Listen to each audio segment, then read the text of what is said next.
de toda esa siembra, la cosecha es conforme a lo que siembro, ¿verdad? Miren, esa es la manera de transformar de Dios. Esa es la manera. Dios nos salvó, mis queridos hermanos, para que vivamos en tal calidad de vida que nuestra siembra siempre sea buena. Amén. Él ha hecho todo eso de gracia para que nosotros sigamos sembrando de gracia y también nuestra cosecha sea buena y cada vez más buena al ser progresivamente transformados. Amén. Mientras somos transformados. Sabe que la gracia de Dios, como les digo, no es para que Dios siga siempre violando la ley de la siembra y la cosecha. No, Dios nunca viola esa ley. Amén. ¿Usted ha sido salvo, ha recibido la gracia de Dios? ¿Y lo que siembra cosecha? ¿Verdad que sí?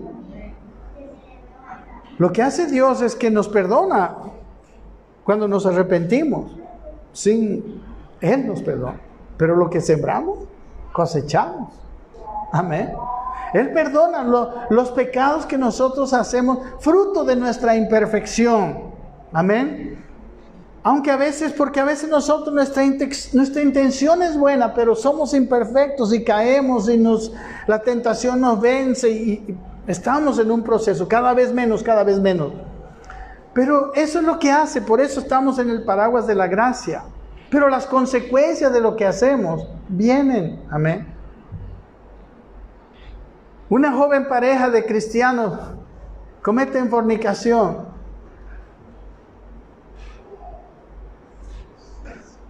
Y se embaraza. ¿Verdad que Dios le perdona? ¿Puede perdonar si se arrepiente? Usted sí, sabe que sí, ¿verdad? Pero cosecharon lo que han sembrado. Dios no le saca el hijo que tuvieron, ¿verdad? Hubo una cosecha. Recuerden, yo quiero que con esto veamos bien claramente la gracia de Dios. Dios nos salvó y nos está dando de gracia, nos está perdonando de gracia, amando de gracia, bendiciendo de gracia, proveyendo de gracia, para que nosotros nos convirtamos en seres que dan gracia. Y así Él transformará a esta humanidad. Amén. Nos hace sembradores de buena semilla. ¿Para qué? Para que seamos cosechadores de esa buena siembra. Se supone que cada vez un cristiano debería ir mejorando en todo. ¿Por qué? Porque va sembrando cada vez mejor. Al comienzo no. Amén. La ley de la cosecha es una realidad imposible de fallar. Mire, dice Gálatas capítulo 6, versículo 7, dice esto: no os engañéis, Dios no puede ser burlado. Dice, todo lo que el hombre sembrare, eso también segará. Amén. Dice muy claramente, no os engañéis. Amén. No pienses que tú puedes burlar a Dios, que tú puedes sembrar mal y vas a cosechar bien. No lo pienses. Te estás engañando. No os engañéis, Dios no va a ser burlado. Todo lo que el hombre siembra, Él también segará. Lo que Dios hace es darnos la capacidad, amén, de que nosotros pudiéramos que siempre hacer una buena siembra. Amén. Que nadie con su comportamiento agresivo, con su comportamiento malo hacia nosotros, nos haga variar de siempre hacer lo bueno. Porque cada vez que yo hago lo bueno, estoy sembrando bueno. Amén. Y si viene un malo y me golpea y me hace que yo le golpee, amén, al yo golpearle ya estoy sembrando mal. ¿Se da cuenta? Miren cómo es la transformación de la gracia de Dios. La transformación de la gracia de Dios, que Dios me da todo, para que yo dé todo. Amén. Dios me empieza a transformar, para que yo empiece a sembrar bien. Amén. Es esa la manera. Y yo quiero decirles una cosa que es muy... ¿Saben cuál es el primer lugar donde nosotros tenemos que aplicar esto? A todos los casados les digo, en su matrimonio. De verdad que cuando empezamos a hacer así en nuestro matrimonio, llegamos a cosechar. Amén. Llegamos a cosechar. Como le digo, muchas veces no superamos esta manera de ser, de reaccionar con lo mismo que nos dan. Y a veces vivimos, hermanos, realidades en nuestro matrimonio difíciles. ¿Por qué? Porque sembramos mal. Recuerde, esposo, esposa, no te engañes. Dios no puede ser burlado. Cuando tú veas a tu esposa de manera egoísta, no vas a sembrar más que egoísmo en ella. Cuando tú le bendigas, le ames, vas a cosechar bendición y amor. El único problema de la siembra y la cosecha, mis queridos hermanos, es que tarda. Amén. Es que cuando tú plantas la semilla, en ese momento no cosechas. Amén. Generalmente para cosechar pues pasan, creo que las cosas más rápidas serán en 3 meses, se cosecha. Hay árboles que se cosechan después de 3 años, no sé. Pero lo que tú siembras, cosecharás. Y eso es lo que no entendemos los matrimonios muchas veces. Siempre nos sentamos quejando. No es que no me quiere, es que no me mima. Hermano, ¿tú quieres que te quiera? ¿Tú quieres que te mime? Entonces quiérelo. Entonces mímalo o mímala. Amén. Quiérela. Amén. Dios te va a dar la capacidad de hacerlo, aunque la otra persona parezca como tu enemigo. ¿Cuántas veces el cónyuge ha parecido como nuestro enemigo? ¿O no? ¿Verdad? Sí, pero aquí dice que hagamos con el enemigo, ¿qué? Amad a vuestro enemigo. Amén. Si a nuestro enemigo verdadero tenemos que amar, ¿de cuánto más a nuestra pareja, ¿no? A los que con el quien somos uno? Y se imaginan que si yo con mi esposa nos vamos dando y vamos sembrando bien, la potencia que puede haber en un matrimonio, la capacidad de hacer bien que puede haber, y la forma tan maravillosa en que van a ser criados esos hijos. Pero tenemos que madurar ya, tenemos que apurarnos a entender esta verdad. Amén. A escuchar esta verdad. Y por eso viene el versículo siguiente. Dice que cuando nosotros, dice el versículo 38, dad y se os dará medida buena, mire, apretada, remecida y rebosante. Siempre, escúcheme esto, la cosecha es mayor que la siembra. Siempre mayor que la siembra. De una medida apretada, remecida, rebosante. De lo que tú siembras, cosecharás.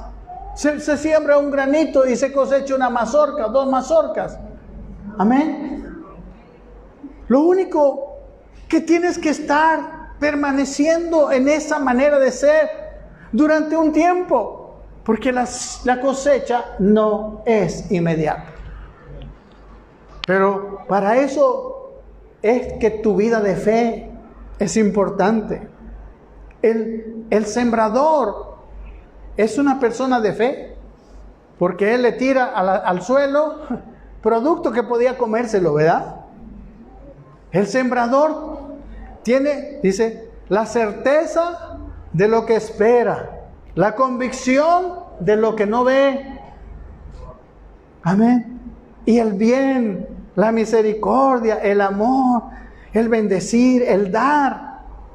Hermanos, esa es la buena siembra que primero Dios nos hizo a nosotros. Por eso es tan importante que nosotros recibamos la salvación como es. Es importante que nosotros sepamos recibir esa salvación por la fe.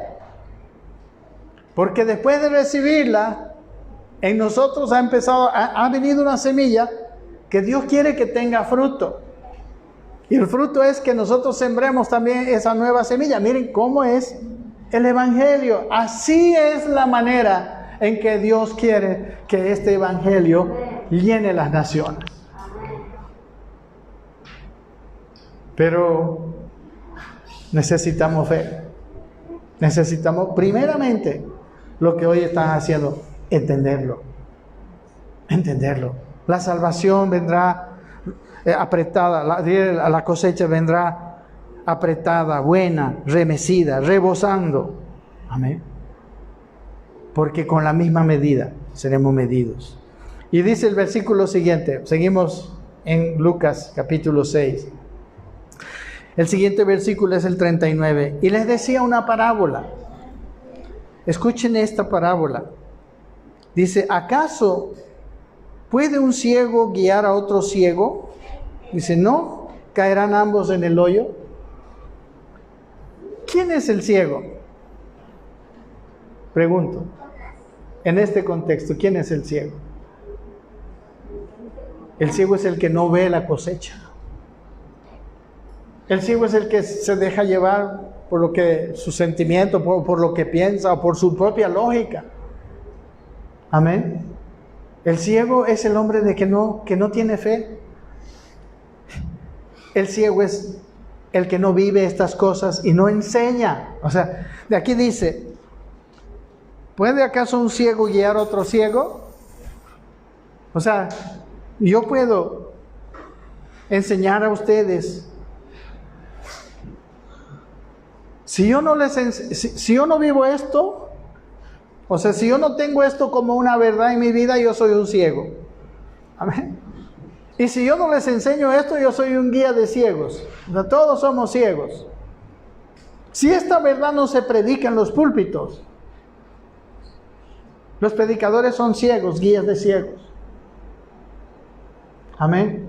Y si no se pone como verdad para nuestra vida, una cosa es que sea nuestra verdad. Obviamente, yo sé que yo no la vivo en forma excelente. Yo fallo y vuelvo, pero yo lo tengo como verdad en mi vida. Y tú lo tienes que tener como verdad en tu vida. Esto tiene que ser tuyo. Amén. Porque si no, estás ciego. Y si yo estoy ciego y no lo enseño, yo soy un guía de ciegos también. Eso es evangelio que todo es, no sé, donde no se habla de estas cosas. Es una ceguera. Dice, miren, Pedro habla de la ceguera. Dice en 2 de Pedro 1:9. Dice, pero el que no tiene estas cosas, dice, es muy corto de vista. Está ciego, dice, habiendo olvidado la purificación de sus antiguos pecados. Amén. El que no tiene estas cosas, y está hablando en los versículos anteriores, dice que añadimos a nuestra fe virtud, a la virtud conocimiento, al conocimiento piedad, a la piedad afecto fraternal, al afecto fraternal amor. Él nos habla de amar, nos habla también de todas estas mismas cosas. Y dice, el que no tiene estas cosas es corto de vista, está ciego, dice, y olvidó que sus pecados fueron perdonados, y que fueron perdonados, yo le aumento de gracia. Así como nosotros debemos de vivir así. Muchos de nosotros somos como la iglesia de la Odisea. En Apocalipsis, ¿sabe qué el Espíritu le dice a la iglesia en la Odisea? Y está, si usted lo está anotando, en capítulo 3, versículo 17. Le dice, tú dices, le dice a la iglesia de la Odisea, yo soy rico, me he enriquecido y de nada tengo necesidad. Pero no sabes, dice, que eres desventurado, miserable, pobre, ciego y desnudo. Amén. Muchas veces nosotros en el Evangelio pensamos que estamos viendo, que tenemos todo, que de nada tenemos necesidad. Y esa es nuestra mirada. Pero ¿cómo lo mira Dios a esta iglesia de la Odisea? Desventurada, pobre, ciega, desnuda. Amén. ¿Puede haber una iglesia así? Sí, por eso la canta a las iglesias. Por eso después le dice, compra colirio, compra de mí oro refinado para que tengas, para que no seas pobre. Compra de mí colirio para que veas. Amén. Hermanos, este es el Evangelio. Versículo 40 dice, el discípulo no es superior a su maestro, mas todo el que fuere perfeccionado será como su maestro. Amén. Mira, a mí me anima este versículo, y a mí me dice este versículo que nosotros seremos como nuestro maestro. Si nos dejamos ser perfeccionados. Está en Lucas 6, así como vamos, el versículo 40. Que el discípulo no es, dice, no es superior a su maestro, no seremos superiores a nuestro maestro Cristo, pero dice, si somos perfeccionados, seremos como nuestro maestro. Por eso la Biblia dice que llegaremos hasta la medida de la estatura, de la plenitud de Cristo. El apóstol Pablo a los Gálatas les dice, hijitos míos, por quienes vuelvo a sufrir dolores de parto, hasta que Cristo sea formado en ustedes. Amén. Si iremos como el maestro, si somos perfeccionados, si le dejamos a Dios perfeccionarnos, seremos como nuestro maestro. Versículo 41 y 42. Dice, ¿por qué miras la paja de tu hermano? Dice que está en el ojo de tu hermano, y no echas de ver la viga que está en tu propio ojo. ¿O cómo puedes decir a tu hermano, hermano, déjame sacar la paja que está en tu ojo, no mirando la viga que está en el ojo tuyo? Hipócrita, dice, saca primero la viga de tu propio ojo, y entonces verás bien para sacar la paja que está en el ojo de tu hermano. ¿Sabe, hermanos? Aquí nos dice otra verdad. Esta palabra no es para juzgar a otros. No es para ver lo que hacen otros. Esta es ¿para qué? Para juzgarnos a nosotros mismos. Amén. Usted deje de mirar a los demás. Deje de ver quién ama a sus enemigos o no ama. No juzguemos. Recuerde, no juzguemos. Porque cuando estamos mirando a otro, somos como esa persona que está queriendo ver, pero tiene una bigota, una viga en su ojo. No, nunca juzgaremos bien. Amén.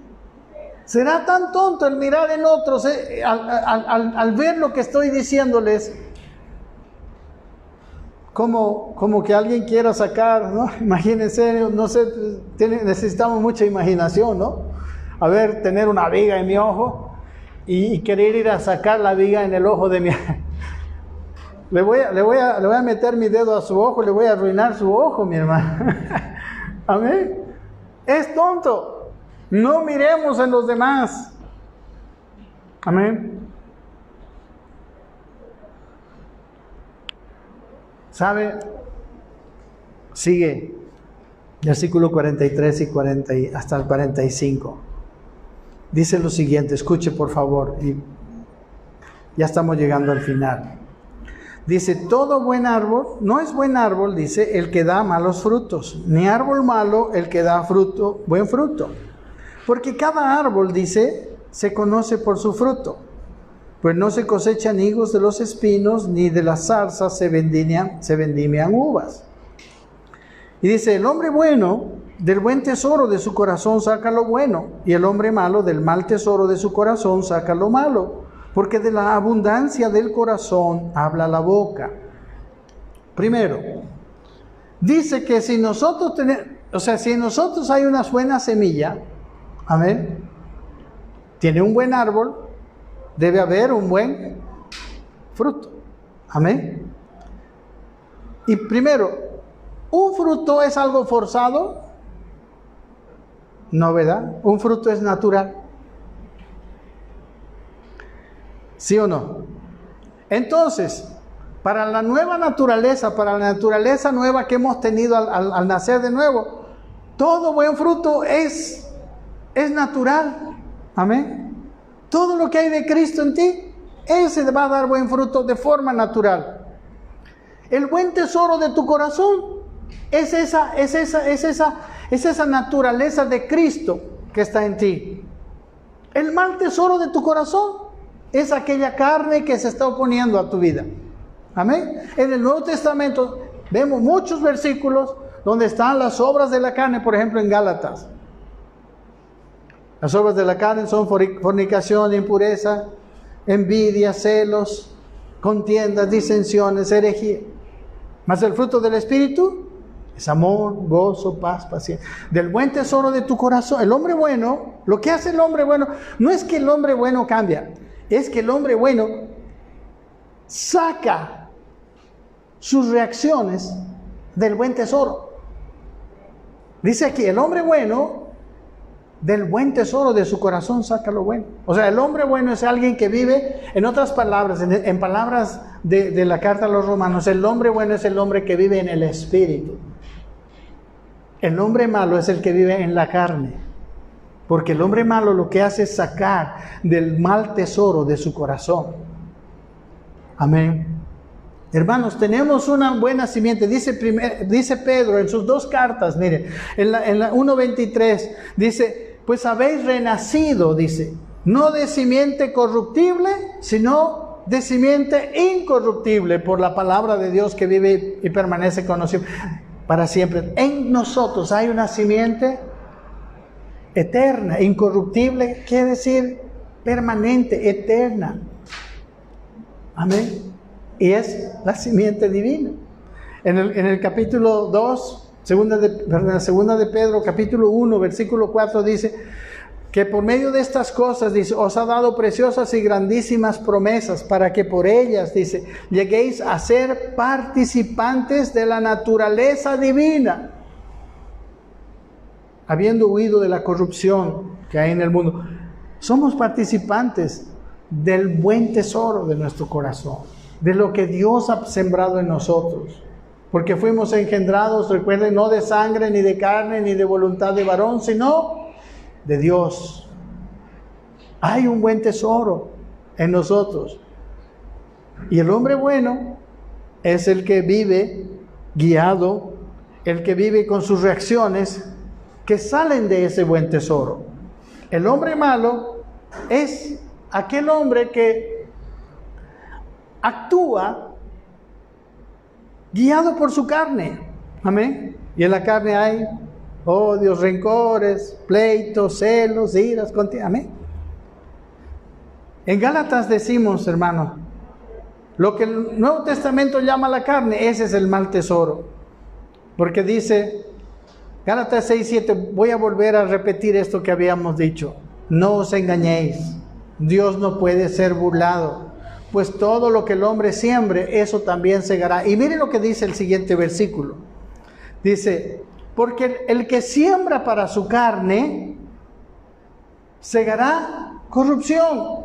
O sea, el que le sigue dando lugar a su carne, del mal tesoro de su corazón seguirá dando mal fruto. Pero dice, pero el que siembra para el Espíritu, Gálatas 6:8, segará vida. Amén. Vida eterna, que es la vida espiritual, que es la vida de la simiente incorruptible. Por eso el versículo 9 dice, no os canséis pues de hacer el bien, porque a su tiempo segaremos si no desmayamos. Amén. Nos da consejo. Siembra de gracia, siembra como dice aquí, no te canses, porque la siembra es segura, pero la siembra es a su tiempo, amén, a su tiempo. Pero para segar necesitas permanecer, amén, no cansarte de hacer el bien, no cansarte de vivir esta palabra que el Señor Jesucristo da. Porque de la abundancia, dice, del corazón habla la boca. Amén. No hay otra, podemos decir, otro órgano que revela más nuestro corazón que nuestra boca. Amén. Usted vea de qué habla una persona, qué es lo que más abunda en su boca y va a ver lo que más abunda en su corazón. Amén.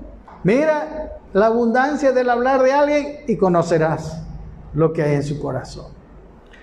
Y por último, el último pasaje, versículo 46, dice, Jesús dice esto: ¿por qué me llamáis Señor, Señor, y no hacéis lo que yo digo? ¿Y está hablando de qué? De todo lo que estaba hablando, ¿verdad? Si Él es tu Señor, vas a vivir una vida de gracia. Amén. Porque hay mucha gente que le llama Señor al Señor. Y por eso en Mateo 7 dice, no todo el que me dice Señor, Señor, entrará en el reino de los cielos. Amén. Entonces Él es mi Señor cuando yo lo obedezco. Como el Salmo 23, ¿no? Todo el mundo dice, ¿no? Jehová es mi pastor, nada me faltará. Pero, ¿de cuántos Jehová es su pastor? ¿Qué significa que Jehová sea mi pastor? ¿Qué hace el pastor con las ovejas? ¿Las guía? ¿Sí o no? Amén. Yo le pondría a ese salmo una sola palabrita corta. El sí. Si Jehová es mi pastor, nada me faltará. Yo le pondría así. Amén. Pero el salmista sí realmente era guiado por el pastor, ¿no? David era guiado por su pastor, que era Jehová. Y cuando Jehová es nuestro pastor, nada nos faltará. En lugares de delicados pastos nos hará descansar. Junto a aguas de reposo, Él nos pastoreará, etc. Todo el salmo es cuando Jehová es mi pastor. Entonces yo le sigo como ovejita. Amén. Y versículo 47 al 49, que es lo último, dice: todo aquel que viene a mí, escuchen, y oye mis palabras y las hace, os indicaré a quién es semejante. Semejante es al hombre que edificó una casa y cavó y ahondó y puso el fundamento sobre la roca, y cuando vino una inundación, el río dio con un ímpetu contra aquella casa, pero no la pudo mover porque estaba fundada sobre la roca. ¿Quién es este hombre? Es el que escuchó, dice el que oyó, todo aquel que viene a mí, dice, y oye mis palabras y las hace. Hay que ir al Señor, hay que oír sus palabras y hay que hacerlas. Entonces mi casa será firme. Amén. Vendrán los ríos de la vida, vendrán los vientos, no me moverán. Versículo 49. Mas el que oyó y no hizo, semejante es, dice, al hombre que edificó su casa sobre tierra, sin fundamento, contra la cual el río dio con ímpetu, y luego cayó, y fue grande la ruina de aquella casa. Amén. Hermanos, ustedes, todos los que están viendo por el internet, hemos escuchado esta palabra. Y esta última parte, yo sé que el Señor la pone para amonestarnos, para decirnos, si tú has entrado en la gracia de Dios, tienes que vivir en la gracia de Dios. Porque es muy torpe, hermanos, edificar sobre el piso. Amén. Tanto trabajo en vano. A ver, imagínense a alguien que haga su casa sin ponerle cimiento. Hermanos, los ríos y los vientos de la vida van a probar tu vida cristiana. Por eso creo yo que muchas iglesias dicen que la puerta de atrás es más grande que la puerta de adelante, ¿no? Llegan los hermanos y se van los hermanos. Pues sí, claro. Llegan los ríos y soplan los vientos y ¡boom! Se destruye todo lo que hicieron, vuelven atrás. Amén. Por eso, si nosotros queremos ser firmes en el Señor, debemos de vivir con estas guías de nuestra vida. Amén. ¿Sabe? Los que no viven esto, son constructores insensatos. Más atrás decía que son ciegos. Amén. Y los que no predican esto son guías de ciegos. Amén. El Evangelio es el Evangelio, queridos hermanos. Hay cosas que parecen imposibles. Realmente el Evangelio trata con cosas imposibles. El Evangelio hace buenos a hombres malos. El Evangelio busca transformación de una sociedad que parece que no tiene remedio. El Evangelio es poderoso, pero cuando lo vemos verdaderamente, cuando construimos sobre la roca, cuando abrimos nuestros ojos a la verdad espiritual, cuando entendemos que todo lo que somos y todo lo que tenemos es de Dios, amén, y vino de Dios, y cuando entendemos que si nosotros lo otorgamos libremente a la gente, a los demás, vendrá más, amén, porque Dios no puede dar en una mano llena, amén. Nosotros tenemos que vaciar nuestra mano y Él otra vez nos dará. Así es, hermanos, vivir en la gracia. Estoy terminando esta palabra.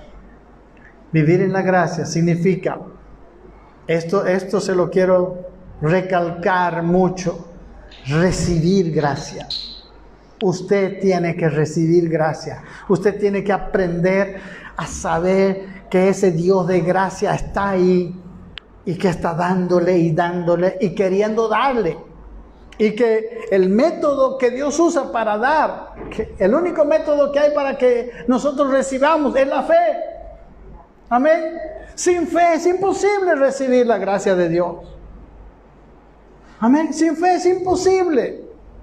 Y cuando recibimos la gracia de Dios, la segunda parte de esta historia es que nosotros debemos vivir dando gracia.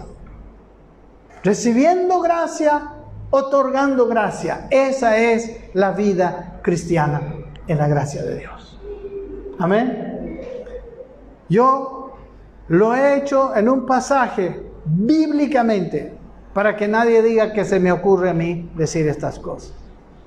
Amén. Entonces, la idea es recibamos gracia y demos gracia continuamente. Amén.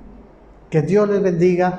Oremos, que el Señor nos abra nuestros ojos, que no sigamos en la vida cortos de vista, que salgamos de nuestra vida en la ley y empecemos a vivir en la gracia de Dios. Padre, yo te pido